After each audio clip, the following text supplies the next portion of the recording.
할렐루야. 오늘 말씀 사도행전 22장 22절에서부터 30절 말씀, 성도는 하늘의 시민권을 가진 자다라는 제목으로 여러분들과 함께 은혜를 나눠보자 원합니다. 이제 우리는 바울이 미결수의 신분으로 로마로 가게 된 배경이 기록되어 있는 이제 예루살렘에서의 바울의 체포 및 로마로 가기까지의 유대인들의 거듭된 바울 고소와 그에 따른 바울의 변론에 대하여 기록하고 있는 사도행전 21장 17절에서부터 26장 32절의 기사에 연속된 부분을 우리가 함께 나누고 있습니다. 자, 여기서 유대인을 향한 바울의 변론 내용을 기록하고 있는 22장 3절에서부터 21절에 이어서 이 바울의 변론 듣기를 거부하는 유대인들에 의해서 다시 소요가 일어나게 되어졌죠. 그때 이제 천부장은 바울을 가죽끈으로 묶고 심한 고문, 채찍을 때려가지고 도대체 왜 유대인들이 그 고소를 하는지, 그리고 바울을 죽이려 하는지 그걸 신문하려고 했어요. 딱 그 순간에 바울이 나는 로마의 시민권자라고 말을 하죠. 여러분, 그 사실을 듣고 이 로마의 백부장과 천부장이 깜짝 놀라는 거예요. 그래서 천부장이 달려가서 바울에게, 아니, 나는 돈을 많이 이렇게 내고 로마 시민권을 샀는데 너는 로마 시민권을 어떻게 얻었느냐라고 물었죠. 근데 바울이 하는 말이, 나는 나면서부터 시민권을 갖고 태어난 자라겠어요. 그때 깜짝 놀라서 이제 바울을 묶고 있던 끈을 다 풀어주고 자유의 몸으로 석방시켜 주면서, 자, 이제 바울이 왜 유대 민중들에게 저렇게 소동을 일으키는 사건이 일어났는가, 그것을 해부하기 위해서 유대 종교인들의 최고의 종교기관인 산헤드린 공의회에 이제 그 재판에 세우게 되는 것입니다. 그러면서 이제 바울이 결국 우리 주님께서 사도행전 9장에서 부활하신 예수님이 빛으로 임하셔서 바울을 꼬꾸라뜨렸잖아요. 그러면서 사울아 사울아 네가 나를 어찌 박해하느냐, 주여 니시오니까 나는 네가 박해하는 예수라라고 말씀하시면서 그때 눈이 멀어버리잖아요. 그리고 3일을 식음전폐하며 금식하고 있을 때 다메섹에 그 평신도 지도자인 아나니아에게 예수 그리스도께서 명령하셔서 바울에게 가서 안수를 하니까 눈에 비늘 같은 것이 벗겨지고 음식을 바로 먹고 성령 충만을 받으니까 자신의 들의 그 종교기관인 여러분 해당에 달려가서 너희들이 십자가에 못 박혀 죽인 예수가 바로 우리가 조상 때부터 기다렸던 메시아라고 외치게 되는 사건을 우리가 이미 살펴보았던 것을 봅니다. 이처럼 여러분, 바울이 이방인의 사도로 부름을 받았다고 말했을 때 유대인들은 인정할 수 없는 거예요. 왜냐하면 유대인들의 사고방식, 이 자민족 우월주의의 선민의식을 갖고 있기 때문에 이방인들은 개라고 여겼단 말입니다. 근데 이 개라고 생각했던 그 이방인들의 사도로 이 바울이라는 가말리엘에서 최고의 유대 학문을 공부하고 산헤드린 공의회에 여러분 원래 소속이었던 바울이 완전히 그 유대 민족들이 봤을 때는 정신이 나간 사람 같단 말이에요. 자기가 박해했던 예수를 전하고 다니니까 나사렛 그 촌동네에서 선한 것이 나올 수 없는 곳에서 태어나가지고 33년을 살다가 로마의 가장 극형인 십자가에서 못 박혀 죽은 그 나사렛 이단 괴수 예수를 전하고 다니니 이게 용납이 되겠냐는 거예요. 그러면서 말미암아 이제 바울이 결국 로마 시민권자는 황제 앞에 가서 재판을 받게 되어 있습니다. 그때 여러분 2000년 전에 바울 사도가 이방인의 사도로 부름받을 그 당시에 팔레스틴 유대인들은 로마의 여러분 속국이었어요. 그리고 로마 시민권을 가진 자는 이 로마의 제국의 가이사라 황제가 있는 곳에 가서 재판을 받아야 하기 때문에 이 팔레스틴 땅에서는 어떻게 할 수가 없어요. 그래서 결국 배를 타고 로마로 압송되어져서 이제 로마에서 또 복음을 증거하다가 네로 황제에 의해서 AD 66년에 로마 감옥에서 차디찬 감옥에서 목이 잘려서 순교를 당하는 것이 이제 바울의 여러분 운명입니다. 우리가 오늘 이 사건을 통해서 왜 이 로마의 이 시민권자라는 이 바울의 말에 천부장과 백부장이 쩔쩔매는가? 여러분, 시민권이란 게 도대체 무엇인가? 그것과 비교할 수 없는 이 구원받은 성도들에게는 하늘의 시민권이 주어졌다라는 그 사실이 얼마나 감격스러운가. 오늘 말씀을 통해 여러분들과 그것을 함께 나눠보고자 원합니다. 저는 세 대지로 여러분들에게 말씀을 증거하겠는데요. 첫째는요, 진리에 기초하지 않는 기독교 신앙은 쉽게 무너진다는 거예요. 이게 22절에서부터 23절에 기록되어 있고요. 두 번째는 하나님 앞에 권세의 남용을 조심하라는 거예요. 이게 24절에 기록됩니다. 더 나아가 셋째는 세상의 시민권보다 천국의 시민권을 귀하게 여겨야 한다라. 이게 25절에서부터 30절 말씀에 여러분 기록된 내용이에요. 자, 우리가 그 내용을 함께 지금부터 살펴보는데요. 먼저 22절에 보면 이 말하는 것까지 그들이 듣다가 소리를 질러 이르되 이러한 자는 세상에 없애버리자 살려둘 자가 아니라 했다는 것. 자, 바울을 적대하여 폭력을 행사했던 유대인들은 히브리 방언, 즉 아람어로 시작된 바울의 연설을 사도행전 21장 40절부터 22장 2절에 기록된 내용을 잠잠히 듣고 있었거든요.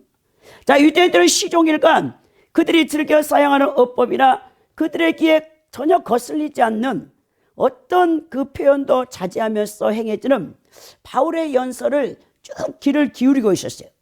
근데 바울의 연설 중에서 자신이 이방인의 이 선교 정당성을 주장하는 부분에서 이방인이란 말이 나오자 이 청중들이, 유대 청중들이 극도로 흥분 상태에 분노하게 되는 것입니다.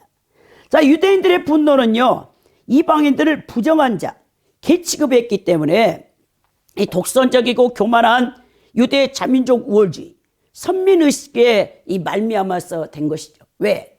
유대인들은 하나님께서 자기 민족만 선택했고 자기 민족만 구원한다라는 그런 선민의식을 갖고 있었어요. 그러니까 여러분, 이 민족주의가 잘못되면 우리가 제2차, 1, 2차 세계대전을 일으켰던 독일의 히틀러, 이 총통이 아리안 민족주의에 빠져 있었잖아요. 그래서 자신이 가장 극도로 싫어하는 이 유대 민족 600만을 아우슈비츠 수용소에서 여러분 가스실에 들어가서 다 죽였던 것을 홀로코스트라는 곳에 가보면 이 폴란드에 있는 여러분 그 아우슈비츠 수용소가 지금도 여러분 그 유대인의 600만의 학살 장면을 기념하고 있는 곳이 있거든요. 그곳에 가면 정말 비참합니다. 이렇게 이 자민족 우월주의에 빠져 있으면 이것이 잘못된 종교와 연결되면 무서운 이 악을, 사악한 악을 행하는 이 종교가 되고 또 그것이 그 민족성이 된다라는 것을 우리가 여기서 알 수 있다는 거죠. 자, 이방인도 구원의 대상에 포함된다는 말에 유대 민족이 감히 어떻게 우리의 하나님이 우리 민족만 선택했는데 개 취급하는 저 부정한 것들과 동일하게 구원을 받을 수 있단 말이냐. 여기서 그냥 바울의 그 연설을 듣자마자 유대인들이 폭발하고 만 것입니다. 그러면서 결국 그들이 이를 갈며 뭐라고 소리 지르냐. 이러한 자는 세상에 없애버리자, 살려둘 필요가 없다라고 말하는 거예요. 소리쳐 죽이자라고 막 군중들이 바울을 살려두기에 결코 합당하지 않는 자라고 막 악을 쓰고 죽이려고 하는 겁니다. 그러니까 사실은 유대인들을 향한 바울의 설교는 실패한 거죠. 자기의 민족을 얼마나 바울이 불쌍히 여깁니까? 로마서 9장에서부터 11장에 하나님께서 우리 유대 민족을 버렸느냐? 결코 버리지 않았다.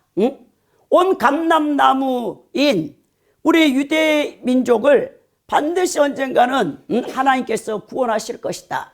그 소망을 갖고 있잖아요.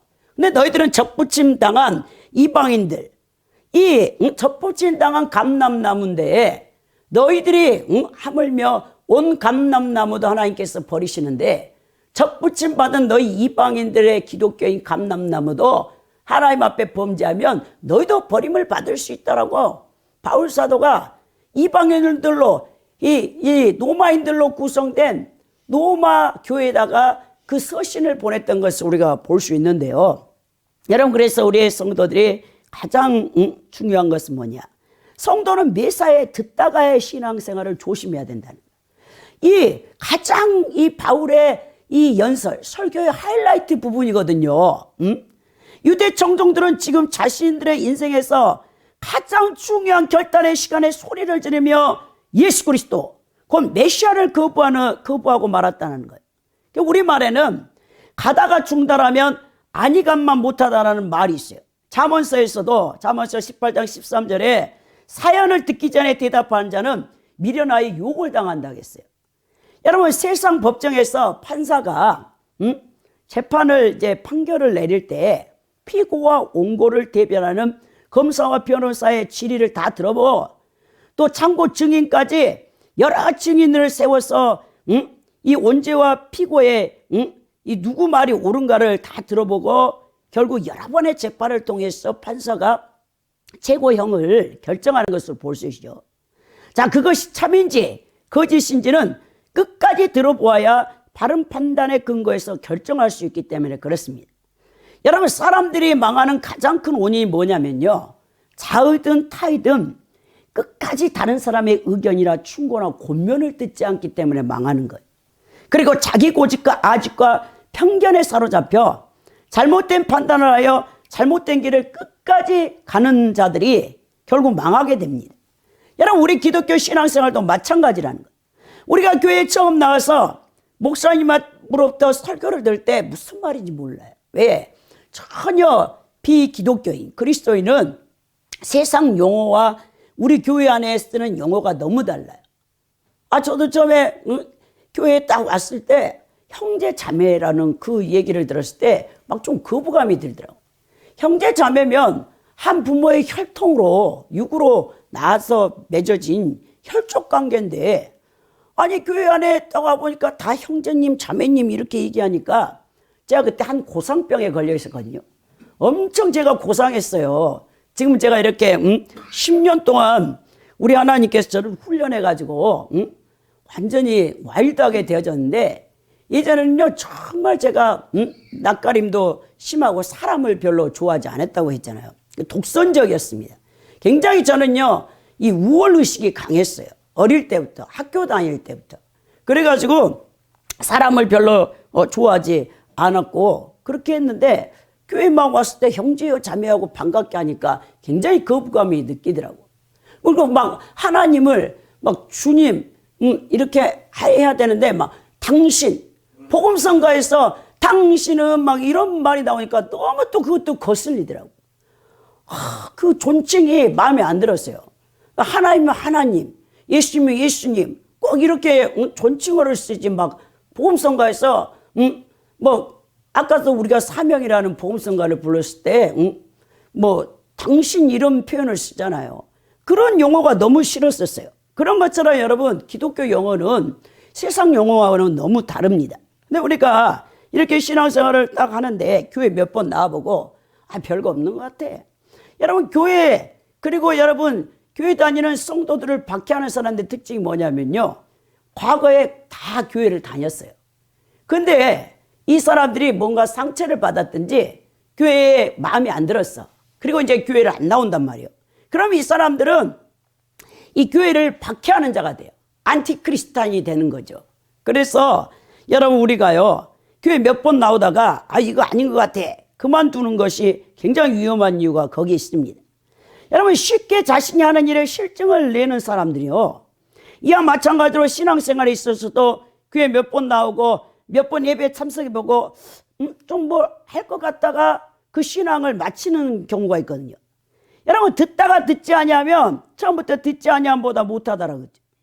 듣다가 듣지 않으면 이는 진리에 도달할 수도 없고 결국 그릇된 길로 가게 마련입니다. 자, 사람이 말을 전할 때도 다 다른 사람들의 말을 끝까지 들어봐야 돼요.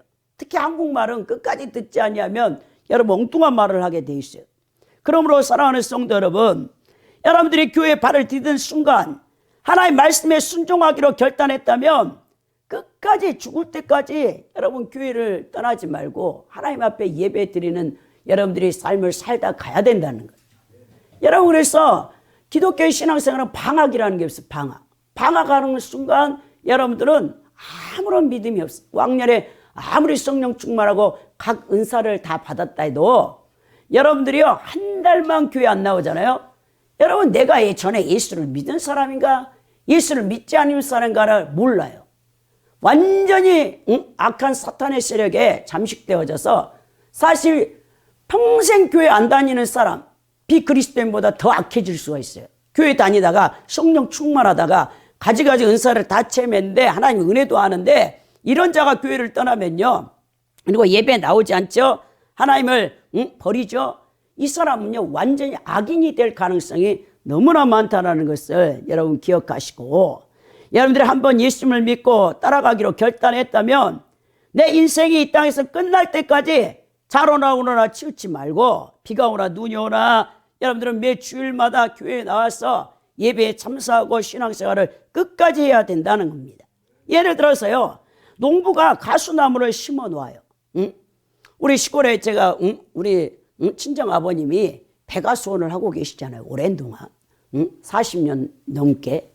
근데 여러분, 어릴 때 제가 80년도에 우리가 원래 복숭아 집 딸들이었어요. 복숭아 나무를 우리 시골 땅에 다 심어놨는데 이게 이제 사장되어졌어요. 그때는 공판장이라는 곳이 없으니까 저희 친정 아버님이 큰 그 짐마차 있죠, 짐 자전거에다가 실어다가 일일이 집을 방문해가지고 여러분 다른 동네에 가서 그 복숭아를 팔았어요. 그때 공판장이 있었으면 우리 친정 아버님 말씀이 돈을 많이 벌었을 텐데 공판장이 없는 그때 시절이라. 그리고 1980년 초반에 이 배나무로 다 바꿨어요. 이 복숭아를 다 갈아붓고, 예, 이제 애목 조그마한 배나무를 딱 심어가지고 했는데, 이 배나무를 한 자리에서 계속 놔둬야지. 그래서 어떤 사람은요, 그 배나무를 다 뽑아 1년만 뽑고 다른 데다 심어, 또 다른 땅에 심어. 여러분, 이렇게 본다고 생각해보세요. 언제 그 나무가 뿌리를 튼튼하게 내려 과실을 맺을 수 있겠습니까? 결국 그 나무는 옮겨 심을 때마다 그 토양에 적응하지 못하고 말라 죽게 된다는 거예요. 어떤 과실나무든지요, 3년이면 과실이 맺게 되어 있습니다. 과실을 맺는 조건은 뭐냐? 한번 심은 땅에서 뿌리와 가지가 튼튼하게 자라나도록 그 뽑아서는 안 되는 거예요. 자, 예수님을 믿기로 결단했다면 이와 똑같이 신앙생활도 어떤 환경과 상황과 어려움 속에서 변함없는 신앙생활을 해야 된다는 것이죠. 디모데전서 4장 16절에 바울이 자신의 영적 아들 디모데에게 권면하기를, 내가 내 자신과 가르침을 삼가 이 일을 계속하라. 이것을 행함으로 내 자신과 내게 듣는 자를 구원하리라 했다라는 겁니다.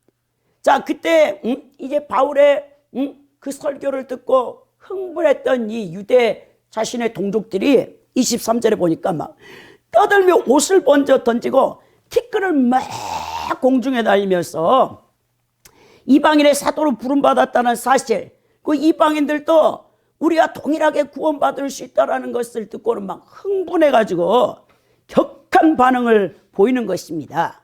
그들이 막 설치면서 난폭한 군중들이 지금 현장에서 바울을 잡아 죽이려고 하는 거예요. 감정의 상태가 극에 이른 겁니다. 왜냐?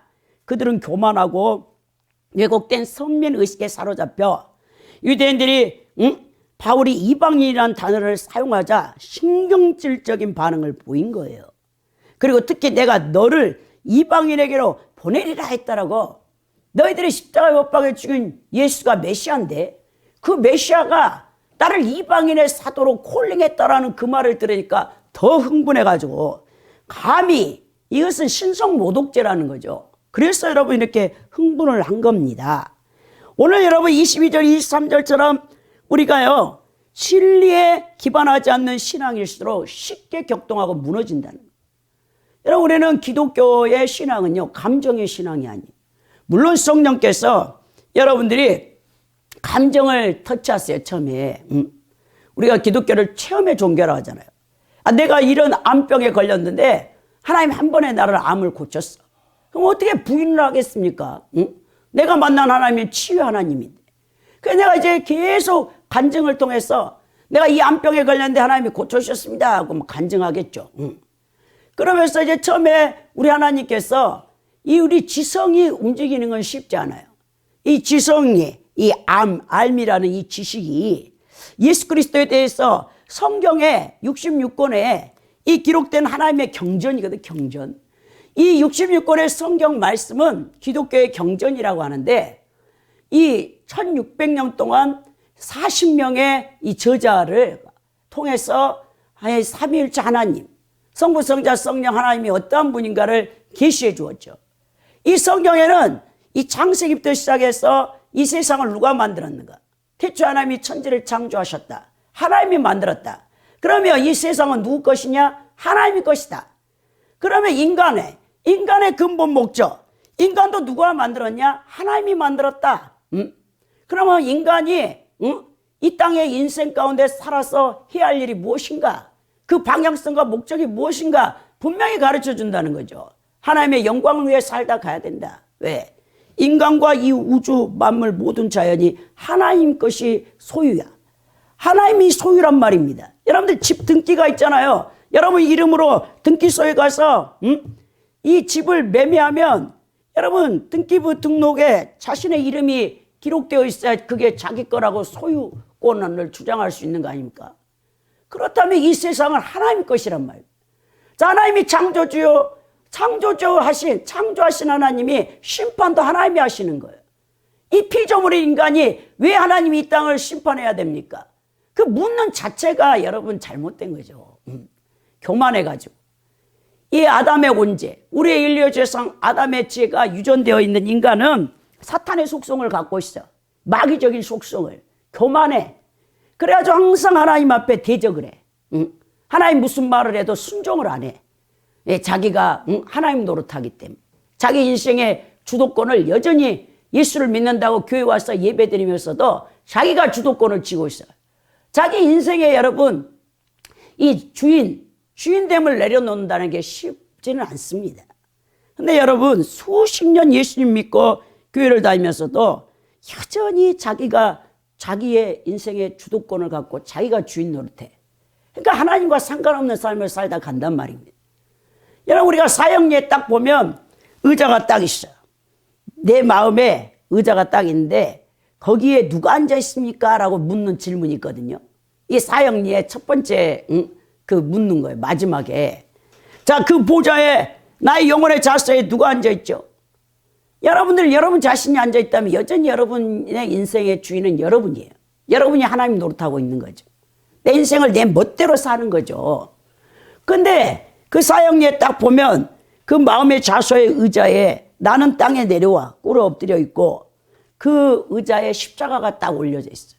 자, 예수님이 주인이란 말입니다. 자, 예수님이 주인이라면 살고 죽고 모든 생사여탈권을 누가 갖고 있냐? 예수님이 갖고 있다는 거예요. 그러니까 내가 여러분 근심할 거 없어요. 두려워할 거 없어요. 나의 주인이 예수님이라면 예수님이 나를 살게도 하실 거고 하나님이 때가 되면 나를 죽게도 하실 거다. 주님이 다 알아서 할 것이다. 그럼 무슨 여러분 두려움 있고 근심 걱정이 있습니까? 제가 예수님을 딱 인격적으로 만난 순간부터 우리 백자 목사님 늘 저한테죠. 우리 김 목사님은 무게, 무대포, 무책임 막 그랬잖아요. 사무 얘기를 했는데 저 진짜 여러분 제 인생을 내가 계획해서 살아본 적이 없어요. 성령이 나를 인도하시는 대로 살았지.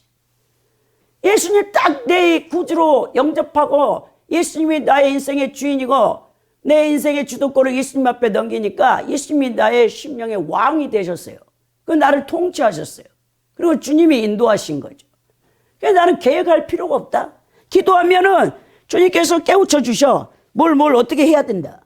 그렇게 따라가면 되는 거죠. 왜? 선한 목자가 양을 인도하시는데 여러분 이 고대 팔레스틴 땅에 이 성경에 우리 하나님께서 가장 하나님과 예수 그리스도를 믿는 성도의 관계를 잘 표현한 게 저는요 목자와 양이라고 봅니다. 목자와 양. 우리나라는 여러분 이 양을 기르지 않기 때문에 이 양의 습성을 모를 거예요. 이 양은요 시력이 없어요. 눈이 여러분 시각이 좋지 않습니다. 바로 앞에 가 있는 양의 궁둥이밖에 보지 않고 가요. 이 양은요 몸에 비해서 네 다리가 너무 짧아. 엎어지면요 스스로 일어나질 못해. 양에게 절대적인 존재는 이가 양이 죽느냐 사느냐는 목자에게 달렸어요. 목자. 이 목자가 그래서 지팡이와 막대기로 인도를 하는 거예요. 이 지팡이는요, 여러분, 그 인도하는 지팡이야. 막대기는 양을 물어 죽이려는 이리와 사자와 곰이나 이런 악한 야생 짐승이 달려들 때 이 목자가요, 그 때려가지고, 이 여러분 막대기로 막아주는 거죠. 그리고 여러분 양들은 그 물가를 찾을지도 못해. 그리고 풀이 어디 있는지도 몰라. 그러니까 목자가 양을 쭉 데리고 가서 실만물과 푸른 초자로 인도해 준다는 거예요. 그래서 제가 성악 가운데 우리 교회 들어올 때도 예수님이 지팡이를 딱 들고 양 한 마리를 안고 계시며 그 다음에 주변에 다 양이 있잖아요. 그게 얼마나 여러분들 마음에 평강을 줍니까? 나의 모든 인생을 굽이굽이 힘든 고난도 있고 슬픔도 있고 고통도 있지만 선한 목자 대신 예수님은 선한 목자라면 악한 목자가 아니라 요한복음 10장 10절에 내가 온 것은 양으로 생명을 얻게 하되 더욱더 풍성히 얻게 하려고 오셨다고 하잖아요. 그 선한 목자가 우리를 다 인도한단 말이에요. 그걸 믿는다면 내 인생이 여러분 두렵고 앞으로 내 노년 준비가 안 되는데 난 집도 없는데 먹을 것도 없는데 무슨 걱정이 있습니까? 그러니까 우리가 이렇게 믿음이 없어서 문제가 되는데 오늘 이 진리에 기반하지 않는 신앙은 쉽게 격동을 합니다. 오늘 선민의식에 깊이 빠져있는 유대인들은 바울의 말이 그들을 모욕하는 소리로 들리는 거예요. 왜냐하면 당시 유대인 출신 가운데 기독교인으로 개종했던 자들도 이 문제에 관해서 굉장히 예민한 반응을 보이고 있었잖아요. 근데 그리스도인이 이러할진데 일반 유대인들이 오죽했겠습니까? 자, 이방인과 유대인 사이에 무슨 차이가 있습니까? 똑같이 그들은 죄인이고 율법이나 할례로는 구원 얻을 수 없는 존재입니다. 그래서 예수님께서 이 땅에 오신 것이죠. 근데 왜 이방인들에 관한 말만 들으면 유대인들은 경기를 일으켰는가? 여러분, 바로 그들은요, 그걸 인정할 수 없었어요. 자, 그래서 우리가 하나님의 성경의 진리의 말씀에 기초하지 않는 우리의 신앙은 감정에 치우치면 쉽게 흔들립니다. 우리가 어려움에 처했잖아요. 환경이 어려워진다든지 여러분 여러 가지 상황이 어려우면요 내 신앙이요 막 흔들려요. 좌로나 우로나.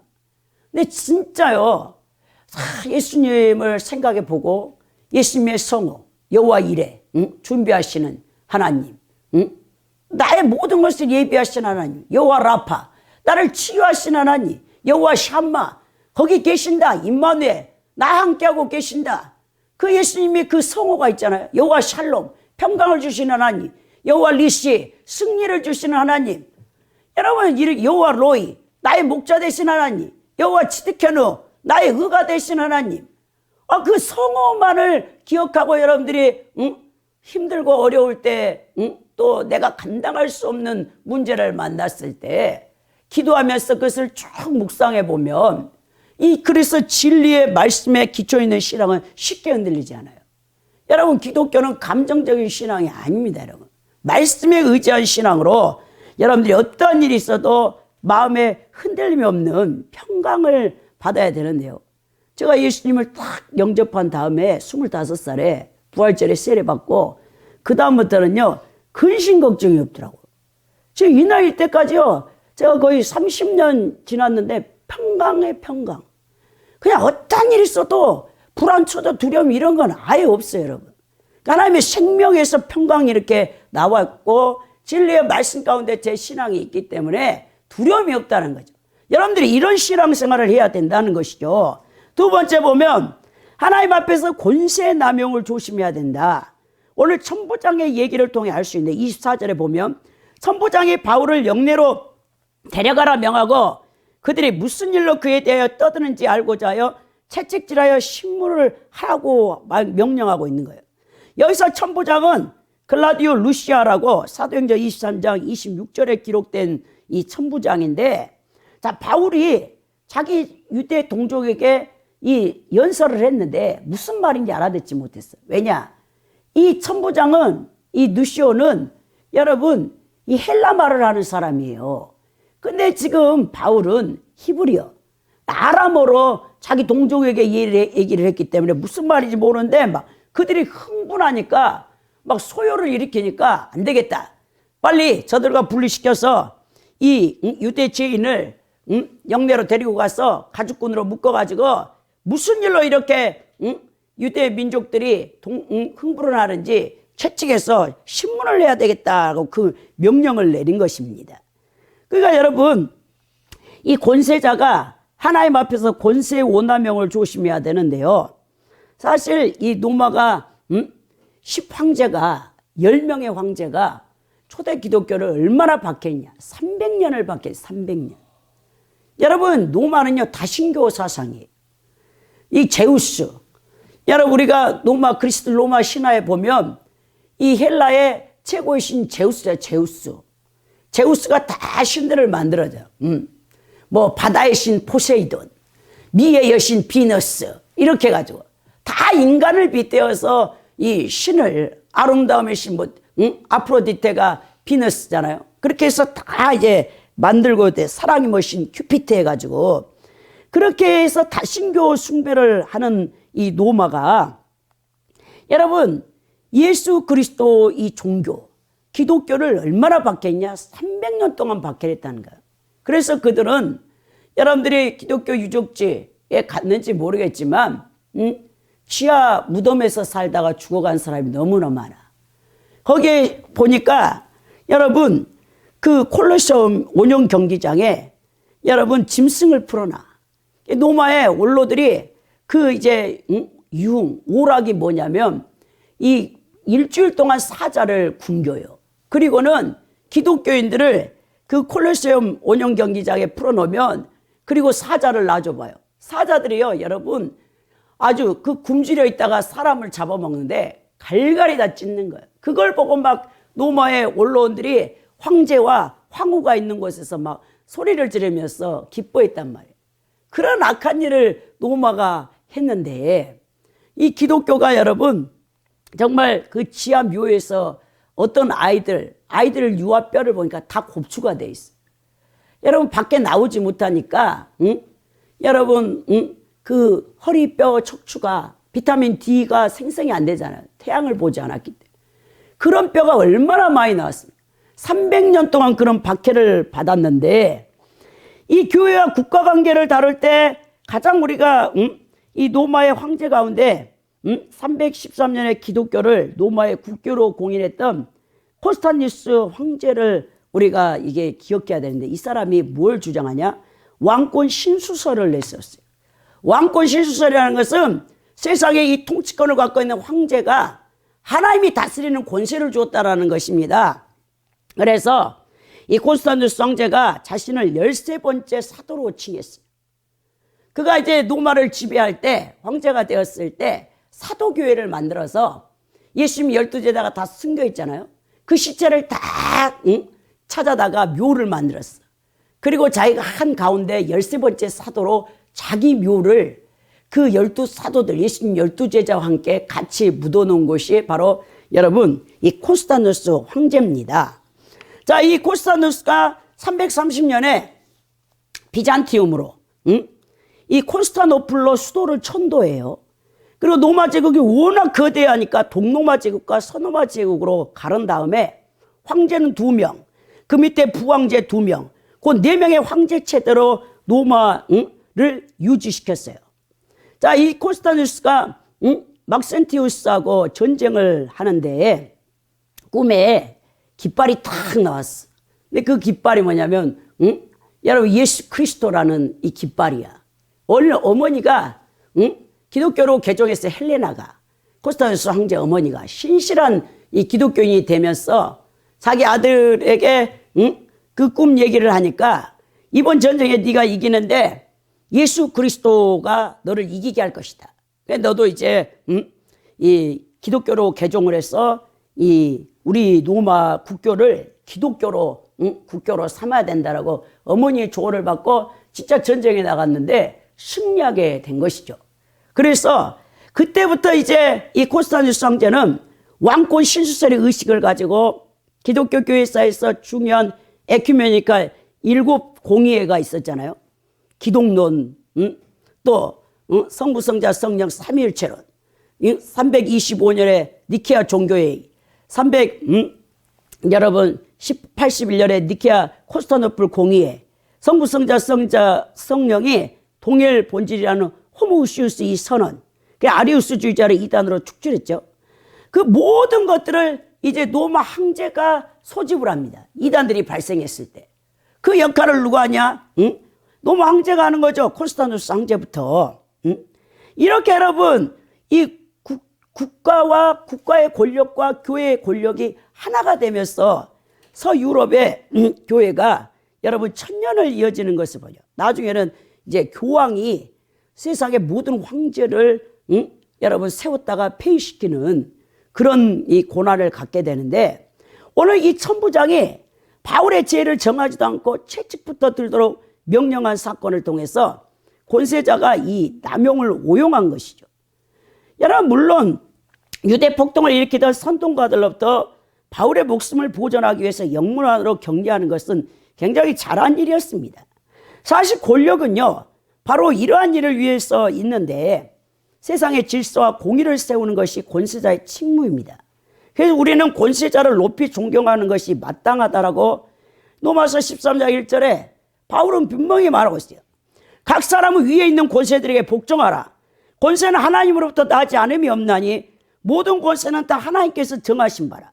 그러므로 권세를 거스르는 자는 하나님의 명을 거스림이니 거스르는 자들은 심판을 자처한다라고 되어 있다라는 것입니다. 여러분 그래서 최고의 권력에 이르기까지, 지극히 작은 권세자에 이르기까지 모든 권세는 사실 하나님으로 말미암습니다. 루터가 두 왕국서를 내세웠다고 제가 여러분들에게 말씀드린 바 있죠.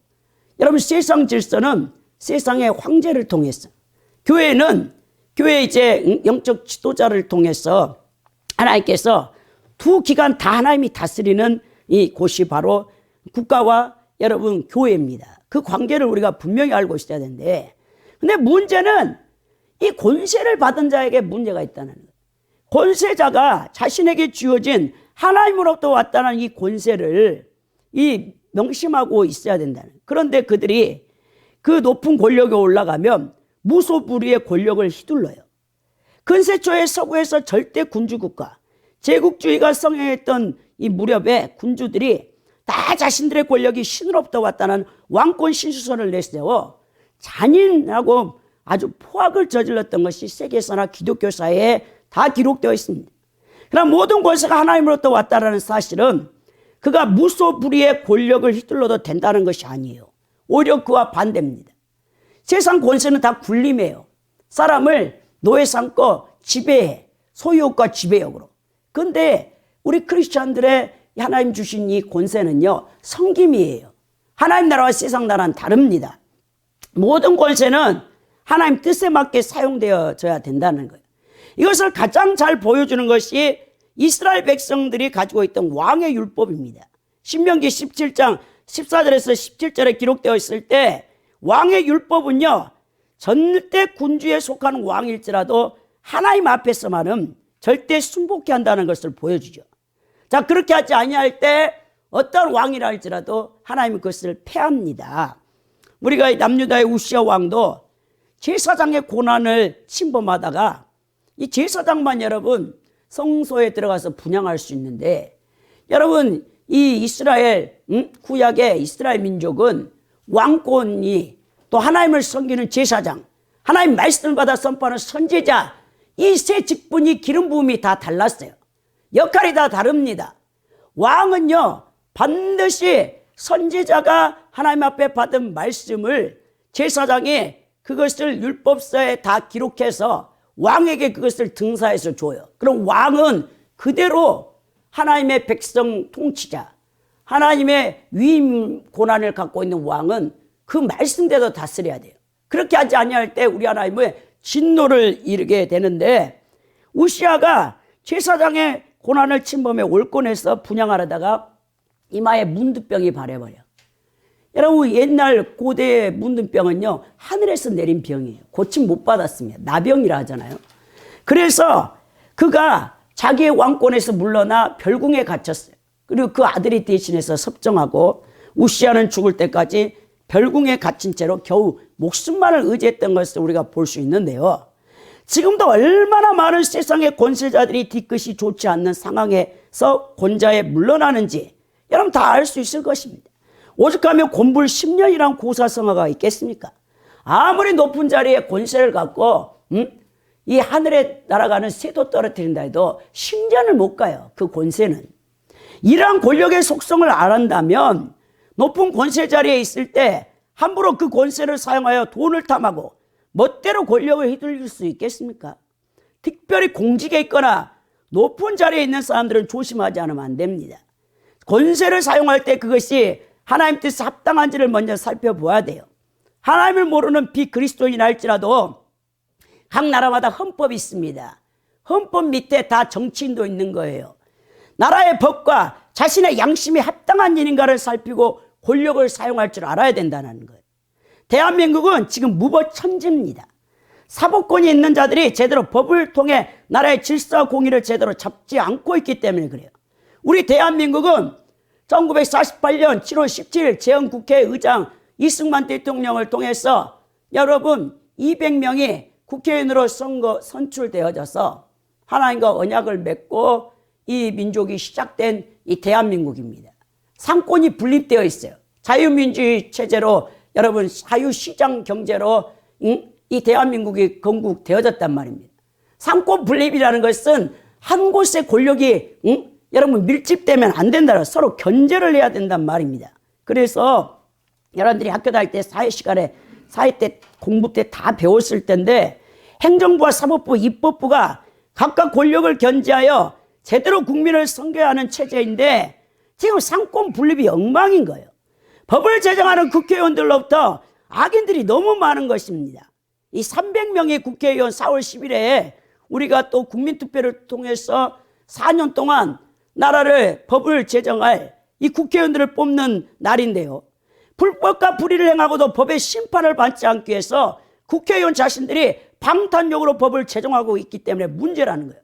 또한 사법부에서는 이 헌법과 형법과 민법에 맞게 재판을 해서 이 국회의원이라 할지라도 범죄한 자들에게 법을 바르게 집행해야 되는데 국가 권력자들의 눈치만 보는 비굴한 자들이 되어 있기 때문에 나라 기강이 이렇게 어지럽다는 말입니다. 여러분 아모스서 5장 24절 아모스 선지자가 하나님의 공의와 정의를 선포할 때 오직 정의를 물같이 고기를 마르지 않는 강같이 흐르게 할 것이라 라고 외쳤죠. 왜? 하나님의 보좌의 기초가 공의이기 때문에 그렇습니다. 이 세상의 모든 여러분 사회 법 규범 체제는요 하나님의 공의에서 나오는 겁니다. 그 공의를 어길 때는 그것이 최고의 권력자든 어떠한 자든 다 그 법의 심판을 받아야 된단 말입니다. 그래서 오늘 천부장이 알아보지도 않고 로마에 준 그 권직의 권세를 갖고 바울을 여러분 신문하려고 했었어요. 그것은 여러분 잘못된 거예요. 권력자가 자신의 권력을 남용하면 이것은 재앙이라는 거죠. 오늘 더 나가서 세 번째 보면 세상의 시민권보다 천국의 시민권을 귀하게 여길 줄 알아야 되는데요. 이게 25절에서 30절에 기록되어 있어요. 자, 가죽줄로 바울을 매니까 바울이 곁에 서 있는 백부장 너로 이르되 야 내가 누군 줄 알아? 너희가 로마 시민된 자를 제도 정하지 않냐고 채찍질할 수 있느냐라고 입을 한번 뻥끗했죠.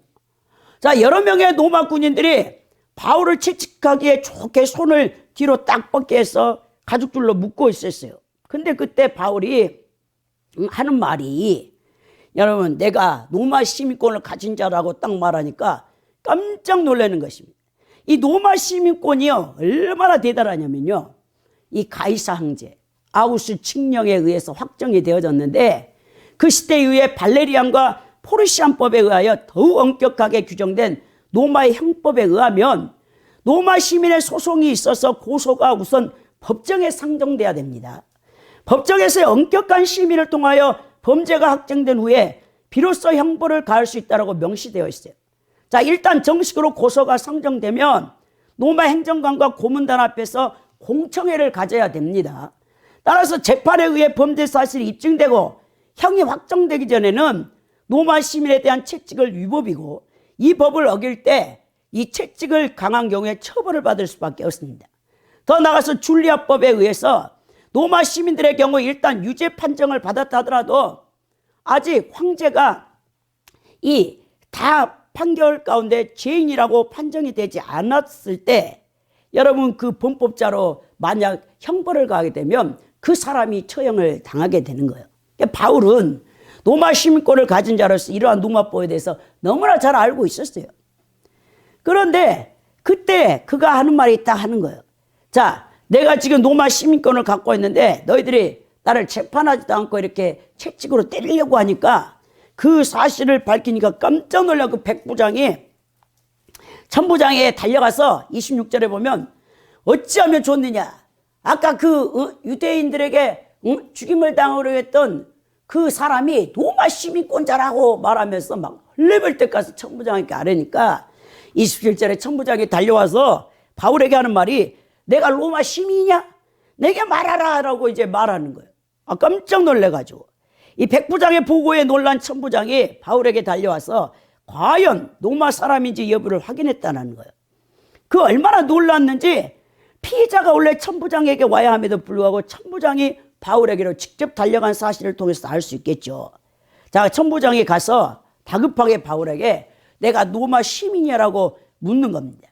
여러분 그때 로마 시민이지만 이 구별하기가 어려웠는데 사실 로마 시민권을 가진 사람들만 착용할 수 있었던 옷 위에 겉옷 있잖아요. 여러분 배너라는 영화를 보면 이 토가를 거치거든요. 토가라는 것을 제외하고는 로마 시민과 다른 민족을 구분짓는 외형적인 표식이 아무것도 없었습니다. 그러나 토가는 로마에서도 착용하기가 번거롭기 때문에 로마인 중에서도 착용하고 다닌 사람이 별로 없었어요. 단지 로마의 큰 국가적인 행사에만 이 토가를 착용했던 것이 일반적입니다. 또한 로마 시민권을 가진 자는 시민임을 증명하는 문서들이 호적 공문서 보관소에 이게 두어졌는데 개인이 그것을 갖고 다니지는 않았어요. 근데 이 천부장이 바울한테 달려와서 이 로마 시민이라고 물으면서 무슨 증서를 내봐라 그러고 그 조처를 취하지 않는 게 뭐냐면 만약 로마 시민권이 아닌데 로마 시민권자라고 유언비어를 하고 다녔다가 걸리면 사형감입니다. 그래서 감히 농담이라도 나는 로마 시민이라고 말을 할 수 없는 그 상황이에요. 2000년 전에. 그러니까 천부장이 놀래가지고 달려와 그걸 묻더니 28절에 천부장이 대답하되 나는 돈을 많이 들여서 이 시민권을 샀는데 너는 어떻게 얻었느냐라고 물어보니까 바울은 나는 나면서부터 원래 로마 시민권을 갖고 태어났다라고 말합니다. 우리 대한민국 국민들, 우리 이제 아기가 태어나면, 이제 동사무소에 가서 여러분들이 다, 호적에 올려요, 호적. 사실, 일본이 여러분, 36년 여러분, 일본 식민지를 우리 속국이었잖아요. 우리 과거에. 이 대한민국이. 그때 여러분 이 호적 제도는요 이 일본과 이 대한민국밖에 없어요. 동남아시아 미국 같은데 어떤 나라도 애기 태어나면 동사무소 가서 호적 올리는 데 없습니다. 이 천황 이 식민으로 삼기 위해서 그거를 따로 가려고 아직도 우리나라는 그 일본 잔재가 많이 남아 있는데 이 미국 아이들은 만 18세가 되면 시민권을 받게 되는 거죠. 우리나라는 만 18세 되면 뭐 하죠? 주민등록증을 받게 되잖아요. 이게 대한민국 시민권자 아닙니까? 우리는 예전에는요, 막 미국 시민권자라면, 아이고, 막 기가 죽었어. 초인류 강대국의 시민권자다. 지금 미국 시민권자를 갖고 있는 자는, 어떤 나라의 전쟁이 나잖아요.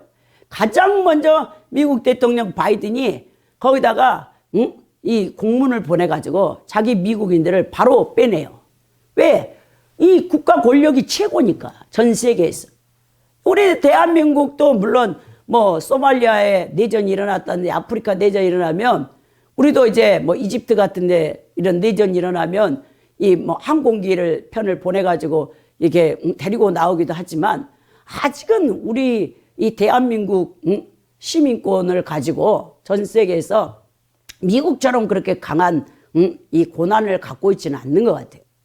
그래서 여러분 이 시민권이라는 것은 대단했는데 이제 이 로마 시민권의 이 권리를 알고는 로마 시민으로 이 권을 부여받기 위해서는요, 원래 로마 시민으로 태어나거나 그 로마 사회, 로마 정부의 고위층 사람들, 로마를 위해서 특별히 공헌했던 사람들에게만 주는 게 로마 시민권이거든요. 또한 편법으로 로마 제국이나 지방의 행정관들에게 뇌물을, 돈을 많이 주고 시민권을 사기도 했습니다. 특히 AD 2세기나 3세기에 뇌물로 시민권을 사는 일은 매우 광범위했어요. AD 41년에서 54년까지 로마의 최고 통치자였던 글라우디우스 황제 때 이런 일들이 만연했는데, 글라우디우스 황제 안에 여러분 메살라나 장관들이 로마 시민권을 팔아서 돈을 벌었어요. 그리고 이렇게 사사롭게 여러분 시민권을 판 것을 볼 수 있는데, 오늘 이 천부장이 이 글라우디우스 루시아라고 하잖아요. 그러니까 여러분 이 글라우디오라는 천부장의 시종 모형이 바로 역시 글라우디오 황제 치하의 시민권을 샀다라고 볼 수 있습니다. 천부장이 여러분 이 루시아라는 이름은 헬라식 이름인데, 그가 돈이 많았기 때문에 로마 시민권을 사고 이 천부장이라는 또 로마 군대의 이 높은 직분도 그가 받을 수 있었던 거예요. 그럼 로마 시민이 된 사람들은 로마 시민권이나 증서를 받았으면 그 이름은 로마에 있는 35종족의 명단 중 하나에 기록됩니다. 또한 그들이 거주하는 지방 자체 문서에도 기록된다는 거예요. 아, 우리나라 족보가 있는 것처럼. 저는 김해김이잖아요. 김해김. 김해김은 뭐냐? 과야의 김수로 왕의 후예란 말이에요. 제가 예전에 가야가 4대 가야, 4개의 대가야 뭐 이렇게 나라 가야가 나중에 이제 신라가 나당 정책을 통해서 고구려 백제 다 이제 삼국 통일을 하면서 가야도 먹히게 돼서 가야 우리 김수로왕의 후예가 이렇게 없어졌는데, 저희 옛날에 태어나서 왕족이 왕조 김수로왕의 자손이니까 우리 집에요 아버지가 족보를 쫙 보여줘. 우리 남동생 이름들이 다 올라가 있더라고. 그 딸은 안 올라가지만. 그래서 족보와 마찬가지라는 거예요. 로마의 시민권을 받으면 로마 종족 35종족의 하나에 편입돼서 그 족보가 여러분 주어지는 거예요. 근데 바울이 뭐라냐? 나는 원래 날 때부터 갖고 있는 시민권을 갖고 있는 자라니까 깜짝 놀라는 거예요. 바울의 조상이 로마 시민권이었다는 것은 베냐민 지파며 정통 유대인이었던 바울의 조상이 언제 어떤 과정으로 로마 시민권을 획득했는지 밝혀진 바가 없어서 우리가 그냥 추측을 하는데, 이 남세이라는 이 유명한 신학 성경학자의 말에 의하면 이 다소가 헬라의 도시였으나 로마의 행정에 편입되고 다소와 길리기아의 사회 엘리층 중 다수가 로마 시민권으로 인정되었던 BC 171년에 바울의 조상도 그때 로마 시민권을 획득하지 않았나라고 추정해 본다는 것입니다. 아무튼 날 때부터 시민권을 갖고 있었다고 29절에 보니까 신문하려는 사람들이 곧 그에게 물러가고 천부장도 그가 로마 시민인 줄 알고 또 그 결박한 것 때문에 두려워하더라. 아, 이 큰일 났다. 우리가 이 로마 시민권을 갖고 있는 이 죄수를 함부로 다룰 수가 없지. 그래가지고 이제 다 풀어주는 거예요. 30장에 보니까 이튿날 천부장이 유대인들이 무슨 일로 그를 고발하는지 진상을 알고자 하여 결박을 풀고 명하여 제사장들과 온 공회를 모으고 바울을 데리고 나가서 그들 앞에 세웠다라고 말합니다. 자, 로마 시민을 우대하는 조항이 많았던 로마법에 따르면 정식으로 고소한 사람이 있어야만 비로소 로마 시민을 신문할 수 있었습니다. 바울을 정식적으로 고소한 자가 없었기 때문에 형사법이 될 수 없는 거예요. 그래서 천부장은 제일 먼저 바울의 결박을 풀어주었고 그 사내들인 공회를 소집하여 자, 바울이 종교적 범죄를 행했는지 알아보기 위해서, 왜? 그 치안을 책임지고 있던 천부장으로서는 그 팔레스타인 유대 땅에 여러분 난동이 피어지면 폭동이 일어나면 안 되기 때문에 그 이유가 무엇인지 진상규명을 해야 했거든요. 그래서 유대인의 최고 종교 회의 기관인 사내들인 공회를 소집시킵니다. 사내들인 공회는 71명의 회원으로 구성되어 있는데 서기관들, 장로들, 대제사장 가문 중에 탁월한 구성원들, 그리고 이 집단의 의장인 대제사장으로 이루어져 있었습니다. 유대 지역을 가난하던 로마인 통치자들도 이 사내들인 법정의 소송 사건을 심리할 권한을 부여해 주었고, 또한 그 사내들인 공회, 만약 자신들의 유대교에 어긋난 법이 있다면 사형을 판결하는 고난도 산헤드린 공의에 주었단 말이에요. 단 산헤드린이 내린 이 사형 판결은 만일 그것이 로마의 행정장관에 의해 승인되지 않을 경우는 유효해. 그거는 여러분 제한이 되어져 있어요. 함부로 할 수 있는 게 아닙니다. 그 천부장이 산헤드린 공의회 회의를 소집하고 바울이 너희들의 유대 종교에서 무엇이 잘못되었는가를 이제 친상하기 위해서 오히려 세웠는데, 그것이 바울이 결국 로마로 가고 로마에 가서 황제에게 재판을 받기까지 2년 동안 가택연금이 되어져 있는 상태에서 계속 복음을 증거하다가 결국 AD 66년에 네로 황제, 극악무악한 네로 황제에 의해서 목이 잘려서 이 순교당하는 이 사건의 이 시발점이 된다는 것이죠. 오늘 여기에 우리가 이 말씀에서 1등 국가의 시민권보다는 이 더 좋은 것이 천국 시민권이라는 거예요. 바울 사도가요, 빌립보서 20장 21절에 이런 말씀을 했습니다. 성도들이 천국의 시민권을 가진 자라고 분명히 밝히고 있는데요. 그러나 우리의 시민권은 하늘에 있는지라 거기로부터 구원하는 자 곧 주 예수 그리스도를 기다리노니 그는 만물을 자기에게 복종하게 하실 수 있는 자의 역사로 우리의 낮은 몸을 자기 영광의 몸의 형체로 같이 변하게 하시리라 라고 했다는 거예요. 진짜 여러분들이 물과 성령으로 거듭났습니까? 여러분들이 그리스도가 예수님이 나의 주인이요 나의 왕입니까? 심령 천국이 이루어졌습니까? 여러분들 그렇다면 여러분들은 하늘의 시민권을 가진 자입니다. 하늘의 시민권을 가졌다는 것은 여러분 이 세상의 어떤 시민권하고는 비교할 수 없습니다. 여러분들이 7, 80년 아니면 100년 안에 이 땅에 살다가 육체는 흙으로 돌아가 버려요. 원래 하나님이 인간을 흙으로 육체를 만들었고 우리의 영혼에 하나님의 호흡을 불어넣었어요. 그래서 죽을 때 되면 하나님이 여러분 아무 병이 없어도요, 이 마지막 기력을 다하면요, 이 폐가 녹아버리게 돼 있어요. 폐가 뭐 하는 것이죠?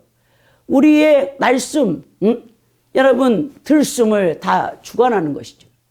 이 호흡을 가져간다면, 내 코끝에서 오늘 밤이라도 하나님이 내 호흡을 가져가면, 그래서 우리가 숨졌다, 죽은 사람을 숨졌다, 숨을 가져가 버렸다 하나님이. 우리 하나님이 창세기에 여러분 2장에 보십시오. 1장 26절 28절에서 하나님이 우리 형상과 우리 모양대로 사람을 만들자. 그러면서 하나님이 티끌 한 줌을 주어다 붉은 흙을 주어다가 인간을 만들어요. 그리고 그 인간에게 코에다가 하나님의 호흡을 훅 불어넣어 주니까 인간이 살아있는 존재, 네피시하야, 살아서 움직여 돌아다니는 생명체가 되어졌다라고 기록되지 않습니까?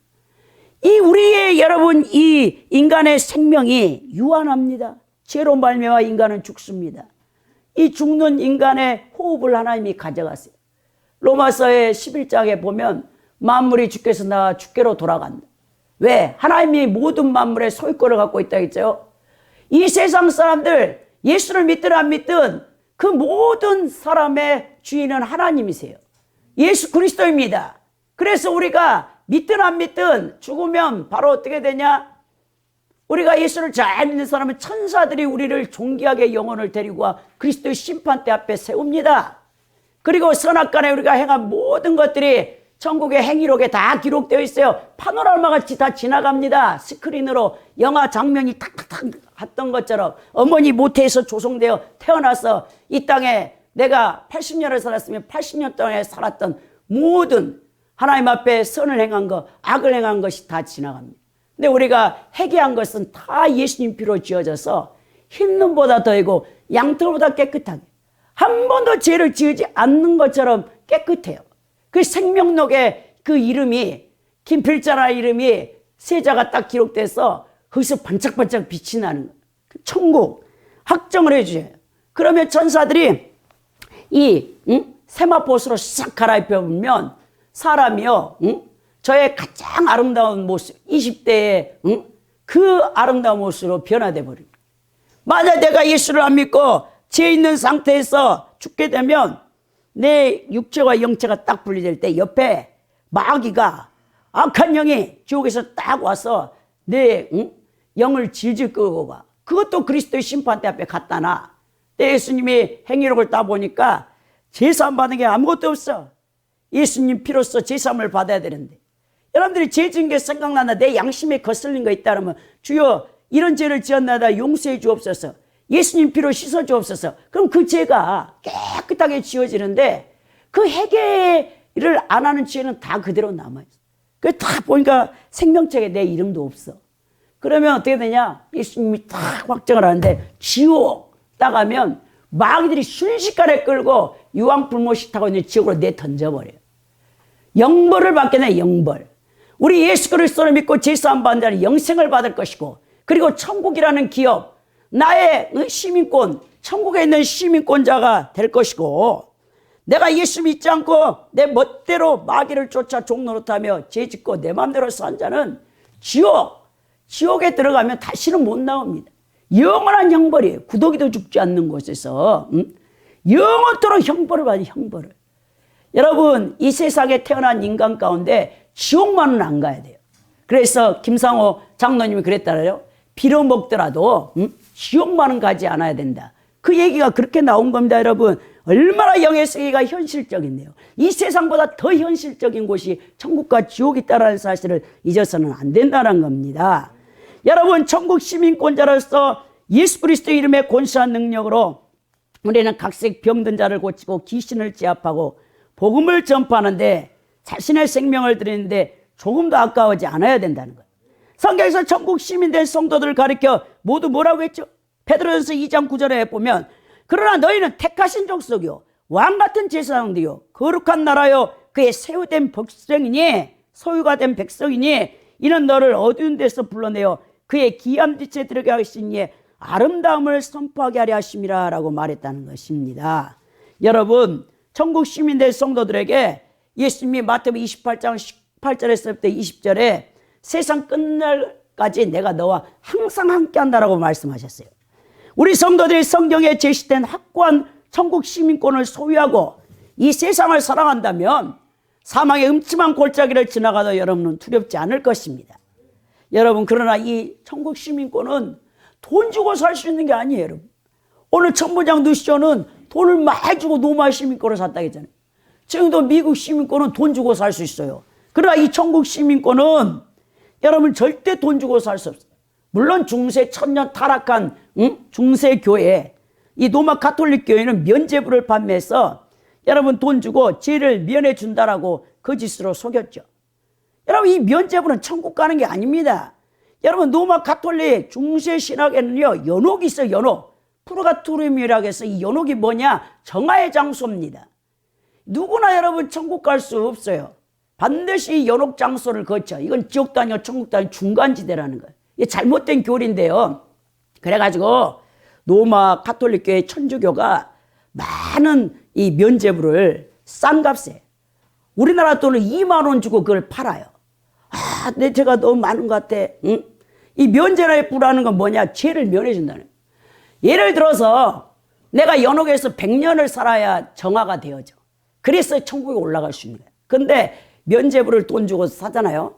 그러면 나의 선조가, 지금 연옥에 가 있는 선조가 내가 기도를 많이 하든지 이 면죄부를 돈 주고 사면 그 선조, 나의 어머니라든지 나의 아버지라든지 나의 형제라든지 이런 사람들이 연옥에서 기간이 단축된다는 거예요.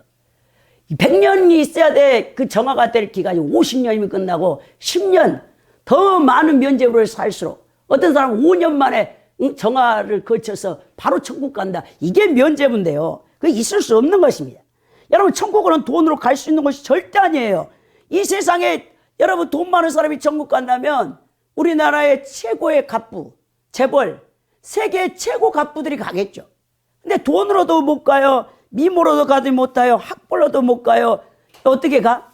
예수 그리스도를 믿고 제사함을 받는 자가 천국을 갈 수 있다는 사실을 분명히 하시기 바랍니다. 요한복음 1장 12절 13절에 영접하는 자 곧 그 이름을 믿는 자들에게 하나님 자녀가 되는 권세를 주었으니 이는 혈통으로 육정으로 사람의 뜻으로 나지 아니하고 오직 하나님께서 난 자들이라 라고 우리 하나님이 말씀하고 있습니다.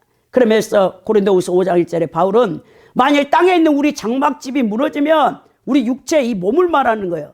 하나님께서 지으신 집, 그 손으로 지은 것이 아니요 하늘에 있는 영원한 집이 우리에게 있는 줄 아느니라 라고 말했고, 디도서 2장 12절 14절에 우리를 양육하되 경건하지 않은 것과 이 세상 정욕을 다 버리고 신중함과 의로움과 경건함으로 이 세상에 살고 복스러운 소망과 우리의 크신 하나님 구주 예수 그리스도의 영광이 나타나심을 기다리게 하셨으니 그가 우리를 대신하여 자신을 주심은 모든 불법에서 우리를 속량하시고 우리를 깨끗하게 하사 선한 일을 열심히 하는 자기 백성이 되게 하려 하심이라는 이 사실을 기억하시기 바랍니다. 결론적으로 진리의 말씀에 기초하지 않는 신앙은 쉽게 무너집니다. 하나님 앞에 그것이 권세가 작든 크든 이 권세 남용을 조심해야 된다는 거예요. 또 세상의 시민권보다는 천국의 시민권을 가장 귀한 것으로 여기시며 여러분을 사시기 바랍니다. 성도들은요, 이중 시민권을 가진 자로서 그 책임을 다해야 돼요. 이 세상에 태어난 모든 사람은 각 나라의 시민권을 갖고 살기 때문에 자신이 속한 국가의 권세에 순종하여 질서와 법도를 유지하는 시민으로서 책임과 의무를 다해야 하는 것이고, 또한 천국 시민권을 가진 자들로서 예수 그리스도를 왕으로 섬기며 사는 자들이기 때문에 예수님 말씀에 순종하여 하나님의 통치를 받아야 된다는 것입니다. 그리하여 천국 시민으로서 빛과 소금의 역할을 감당하여 아직도 예수 그리스도를 모르고 세상에서 죄짓고 방황하며 추구하는 영혼들을 여러분들이 예수님을 증거하여 그 영혼들도 천국의 시민권을 받을 수 있도록 이 구원할 수 있는 방법들을 제시하는 하나님의 거룩한 축복의 통로로 쓰임받는 분들이 되기를 예수 그리스도의 이름으로 축원드립니다.